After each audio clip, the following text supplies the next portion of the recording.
Today I'm going to be walking you through how to letter this super cute thank you card. So the first thing I like to do is do the lettering first because the florals are an addition or they take up the extra space, but we want to make sure we have room for all of our lettering. So I'm writing the phrase thank you. This is in a monoline script. This is the script we learned in the Valentine's lettering box.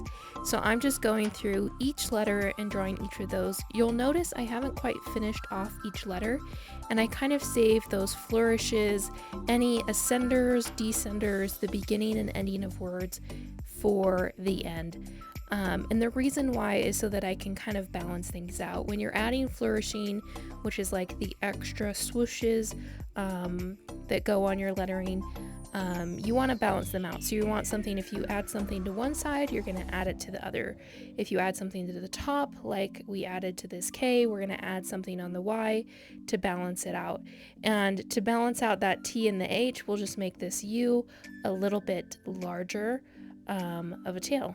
And so that way things can kind of be a little bit balanced as you're going through. So the next thing I like to do is choose what flowers I'm going to draw. So you can do these flowers that I'm drawing, or you could do anything that you want.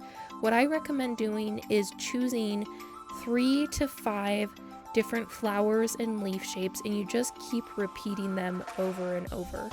I used to get really stuck having to think of a bunch of different flower types for one card, but if you just repeat them enough times, it fills up the space and it looks really great. So the first one is just kind of these round little leaves. The second one, we've got a 4-petal flower with some details in the center. This one is just 3 little petals with a stem and with just some little lines in there. And then the last 2 are kind of leafy and berry-like. So we've got this one, it's just kind of 2 little berries, and on the final card I'm actually going to fill those in. And then these one are just larger leaves. So we're just going to alternate sides and make them large and pointed. So first I draw everything out in pencil. I like to fill up the space with the largest ones first, so I did those large 4-petal flowers first and then added in the big leaves, and then I'm adding in the little details. Once everything's done in pencil, I'm going to go back over it in ink. So this is just a fine liner marker. I love Micron pens, Tombow pens. Those are some of my favorite brands. This one isn't like a name brand, but it's one that I had in my cupboard and it works great. So I'm just gonna go over everything, and this is a great time if you didn't really love what you drew in pencil to just kind of fix it. So if you're not loving the way a certain letter is looking, or like the spacing of something, you can just draw it how you would like it to be instead of tracing exactly on the pencil.